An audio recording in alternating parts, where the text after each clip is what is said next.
그의 아버지가 야곱에게 축복한 그 축복으로 말미암아 에서가 야곱을 미워하여 심중에 이르기를 아버지를 곡할 때가 가까웠은즉 내가 내 아우 야곱을 죽이리라 하였더니 맏아들 에서의 이 말이 리브가에게 들리매 이에 사람을 보내어 작은 아들 야곱을 불러 그에게 이르되 내 형 에서가 너를 죽여 그 한을 풀려 하니 내 아들아 내 말을 따라 일어나 하란으로 가서 내 오라버니 라반에게로 피신하여 내 형의 노가 풀리기까지 몇 날 동안 그와 함께 거주하라.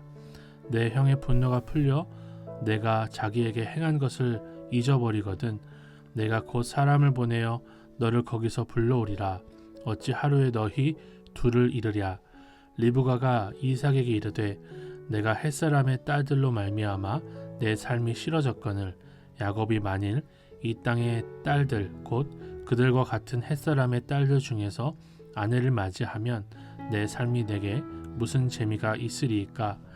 이삭이 야곱을 불러 그에게 축복하고 또 당부하여 이르되 너는 가나안 사람의 딸들 중에서 아내를 맞이하지 말고 일어나 밧단 아람으로 가서 내 외조부 부두엘의 집에 이르러 거기서 내 외삼촌 라반의 딸 중에서 아내를 맞이하라. 전능하신 하나님이 내게 복을 주시어 내가 생육하고 번성하게 하여 내가 여러 족속을 이루게 하시고 아브라함에게 허락하신 복을 내게 주시되 너와 함께 내 자손에게도 주사 하나님이 아브라함에게 주신 땅 곧 내가 거류하는 땅을 내가 차지하게 하시기를 원하노라.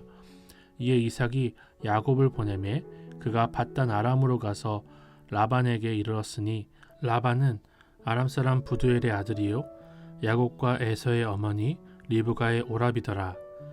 에서가 본즉 이삭이 야곱에게 축복하고 그를 밧단 아람으로 보내어 거기서 아내를 맞이하게 하였고 또 그에게 축복하고 명하기를 너는 가나안 사람의 딸들 중에서 아내를 맞이하지 말라 하였고 또 야곱이 부모의 명을 따라 밧단 아람으로 갔으며 에서가 또 본즉 가나안 사람의 딸들이 그의 아버지 이삭을 기쁘게 하지 못하는지라.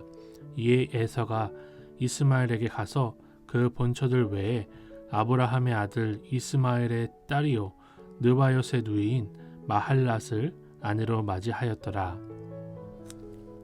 에서가 마음속으로 심중에 이른 것이 리브가에게 들려서 이제 야곱을 밧단 아람 그러니까 라반에게 보내는 장면이 오늘 말씀입니다.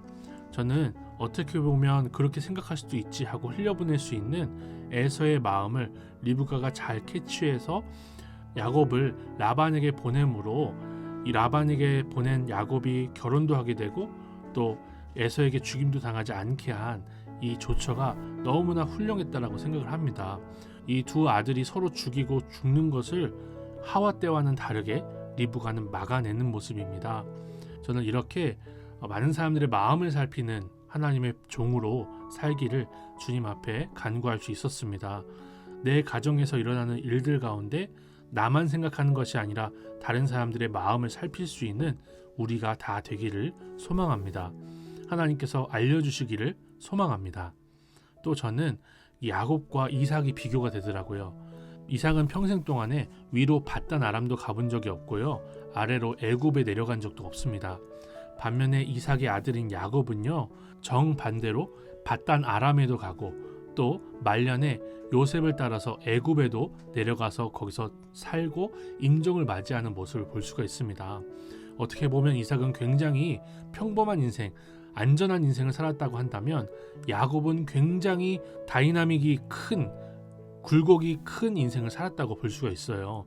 그가 밧단 아람에도 가고 애굽에도 내려갔기 때문이죠. 자식들도 둘이 아니라 12이나 됐으니 가지 많은 나무에 바람 잘 날 없었던 것이 야곱의 인생이었습니다.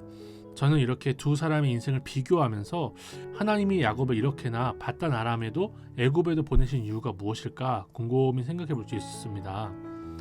이삭처럼 약속의 땅 안에 거주했기 때문에 하나님이 약속을 이루시는 것이 아니라 밧단 아람에 가도 애굽에 가도 하나님이 약속하신 것을 반드시 이루신다는 것을 우리에게 보여주시고자 이런 사건들을 보여주신 것이 아닌가라는 생각이 들었습니다. 이삭처럼 약속의 땅에 가만히 있어도 하나님이 약속을 이루실 것입니다. 반면 야곱처럼 아람에도 가고 애굽에도 가고 아주 굴곡진 인생을 살아도 하나님이 반드시 그의 뜻을 하늘에서와 같이 땅에서도 이루실 줄로 믿습니다. 한국은 굉장히 평화로운 그런 시대를 살고 있죠. 반면에 우크라이나에 있는 교회들은 정말 하루하루가 지옥 같은 삶을 살고 있다라고 보도를 통해서 우리에게 많이 알려주고 있습니다.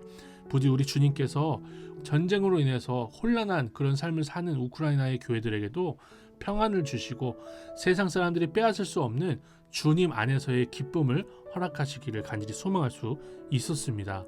혹시 별로 특징 없는 인생을 살더라도 혹은 굴곡진 인생을 살더라도 오직 주님만이 우리의 인생을 통해서 영화롭게 되시기를 간절히 소망할 수 있으면 좋겠습니다. 마지막으로 저는 이러한 사건들을 경험할 때 에서의 반응이 참 재밌었어요. 에서는 장인어른이 다른 두 아내를 아내로 맞이했습니다. 그럼에도 불구하고 이 두 아내가 이삭에게 기쁨이 되지 못하고 어머니에게 기쁨이 되지 못하니까 또 아내를 얻습니다. 세 번째 아내는 이스마엘의 딸이었다고 해요. 이렇게 세 번째 아내를 맞이함으로써 저는 에서가 얼마나 폭넓은 인간관계, 다양한 인간관계를 잘하는 사람이었는지를 볼 수가 있었어요. 반면에 에서가 세 번째 아내를 맞이할 때까지도 결혼을 하지 못해서 삼촌의 집에 가고 있는 야곱을 보면서 인간관계에 있어서 에서보다는 좁은 인생을 살았지만 하나님이 베델에서 만나주시는 인생을 살았다는 것을 생각해 볼 수 있었습니다. 많은 사람들과 넓게 관계하는 것, 많은 사람 중에 있는 것도 중요하지만 하나님이 만나주셔서 골방에서 우리 주님이 우리의 기도를 들어주시는 것, 그것이 더 중요하다는 것을 저는 생각해 볼 수가 있었어요. 이 세상에서는 인싸가 아니어도 괜찮습니다. 하나님 한 분만 아는 것이 그게 참 기쁨이라는 생각을 해볼 수가 있었어요. 오직 하나님을 골방에서 만나는 것이 가장 큰 기쁨이며 가장 중요한 인간관계라는 것을 생각해 보면서 주님 앞에 오늘 하루를 그렇게 살아갈 수 있는 제가 되기를 소망합니다.